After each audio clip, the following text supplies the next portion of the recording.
Love not the world, neither the things in the world.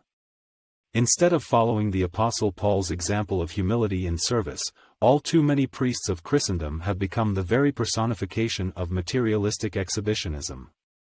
Once content with a good quality $200 watch, now they need a $2,000 Rolex. Once happy with $300 suits, now they need $3,000 suits. Once content with a brand new $30,000 car every year, now they need an $80,000 top-of-the-line luxury car. Once happy with a beautiful and roomy $150,000 home, now they need a $1,500,000 mansion on the hill. Once happy that the $500,000 mortgage on their church building got paid, now they need a $5 million cathedral with gold-gilded everything.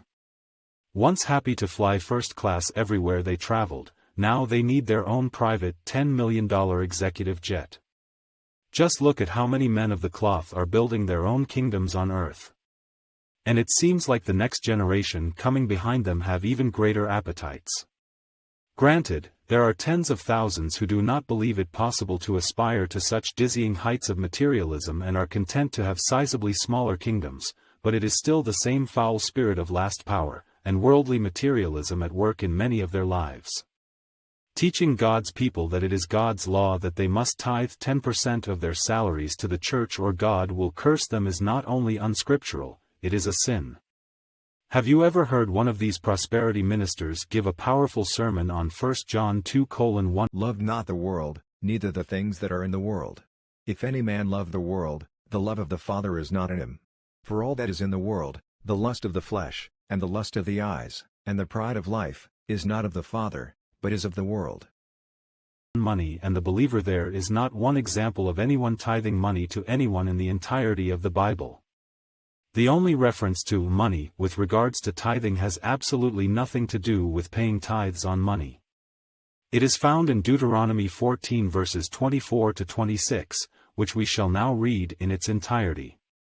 And if the way be too long for thee, to the place where God placed his name to be worshipped, especially during the fall feast harvest of tabernacles, so that you are not able to carry it, the tithe of their farm produce, or if the place be too far from you, which the Lord your God shall choose to set his name there, when the Lord your God has blessed you, then shall you turn it, the tithe of their farm produce, into money, and bind up the money in your hand, and shall go unto the place which the Lord your God shall choose, and you shall bestow that money, to the preachers?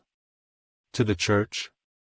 No, for whatsoever thy soul last after, for whatsoever your heart desires, for oxen, or for sheep, or for wine, or for strong drink, or for whatsoever your soul desires, and you shall eat there before the Lord your God, and you shall rejoice, you, and your household.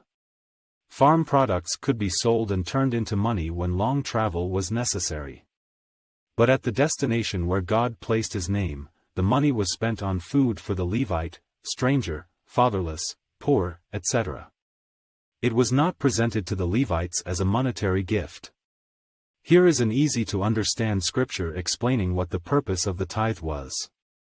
And the Levite, because he has no part nor inheritance with you, and the stranger, and the fatherless, and the widow, which are within your gates, shall come, and shall eat food from the land and be satisfied, that the Lord your God may bless you in all the work of your hand which you do. Deuteronomy 14:29. The church would prefer you not know the following. The tradesmen who made the baskets for harvesting, did not tithe. The cobblers, who made the shoes for the servants of the field, did not tithe. The carpenters, who made the wagons used for harvesting the fields, did not tithe. The potters, who made the jugs for carrying water to the servants in the fields, did not tithe. The women, who made the garments for the field workers, did not tithe. And certainly, the servants who worked in the fields for wages, did not tithe. Here are the simple facts regarding the biblical teaching of tithing. Only landowners tithed. Only products of the land were tithed. Only Levites could receive the tithes. Tithing was a law of Moses. Christians are not under the law of Moses. Does anyone have a scripture that contradicts what I have just said? By the way, Jesus Christ was a carpenter by trade, and as such, Jesus did not tithe. Jesus came to fulfill the law, not to relive the law. Christians believe that Jesus came to fulfill the law of Moses by reliving the law of Moses in his own personal life. He assuredly did not. This is an entire study of itself. However, I want to prove to you from the scriptures that Jesus did not concern himself with tithes and taxes, and restrictions of the law of Moses. The temple tax. Not only did Jesus not tithe, because he was a carpenter and carpenters were not obligated to tithe, but neither did he pay the temple tax, which was commanded by the law of Moses for all men in Israel to pay annually. Of the 613 laws of Moses, this is law number 404. This they shall give, every one that passes among them that are numbered, half a shekel after the shekel of the sanctuary. A shekel is 20 gerahs, and half shekel shall be the offering of the Lord. Every one that passes among them that are numbered, from 20 years old and above, shall give an offering unto the Lord. The rich shall not give more, and the poor shall not give less than half a shekel, when they give an offering unto the Lord, to make an atonement for your souls.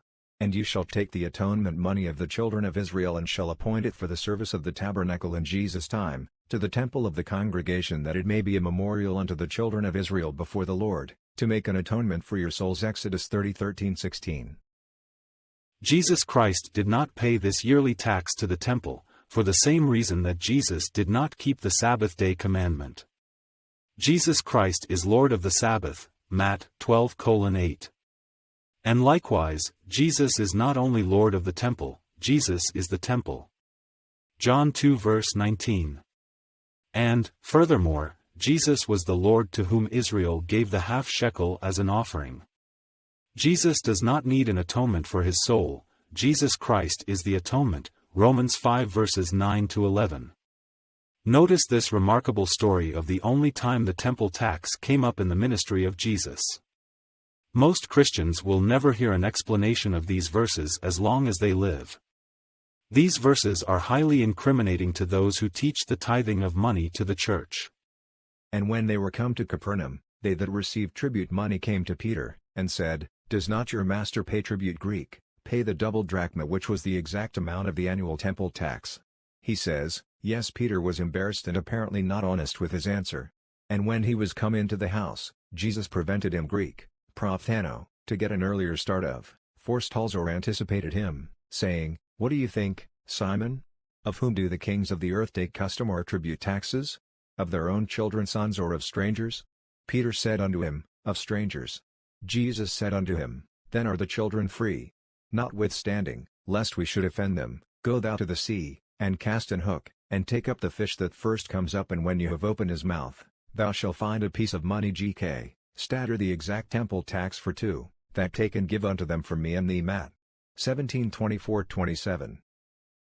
What an amazing story! What a telling teaching truth from scriptures we have here. No wonder most Christians have never heard this scripture explained in church. The reason Peter said yes to the tribute collector is because it was embarrassing to him to say, No, my master does not pay temple tax. It was such a small amount of money, less than $1. But now Peter has to go into the house and give Jesus an appraisal of what just happened.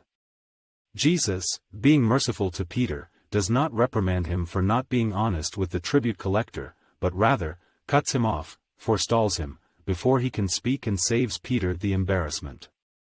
The point is this: Jesus did not pay temple tax because Jesus is the King of the kingdom. And if the children are free, certainly the King himself is free. Might I add that, neither did Jesus stone or condone others to stone the woman caught in the very act of adultery, even though the law of Moses demanded it. And the man that commits adultery with another man's wife, even he that commits adultery with his neighbor's wife, the adulterer and the adulteress shall surely be put to death. Leviticus 20:10. Now then, did Jesus come to fulfill this law of Moses by living, teaching, and carrying out that law? He surely did not. He rather said, He that is without sin among you, let him first cast a stone at her.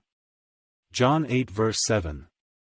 If we are to believe that fulfilling the law of Moses can only be accomplished by living, teaching, and enforcing the law of Moses, then something is wrong with that theory, because Jesus obviously did not carry out many commands of the law of Moses in his own life. The theologians have debased the New Covenant as being nothing more than the Old Covenant, with a few added twists. Jesus fulfilled the law not by adding a few spiritual twists to it, but by keeping a much higher spiritual law that actually contradicted much of the letter of Moses' law. One doesn't need a physical law of the letter chiseled in stone to keep the Sabbath when he has entered into God's spiritual rest in his heart. One doesn't need a physical law of the letter to swear by his name when in his heart his desire is to swear not at all. One doesn't need a physical law chiseled in stone telling him, "Thou shalt not commit adultery," when in his heart he no longer even looks on a woman to lust after her.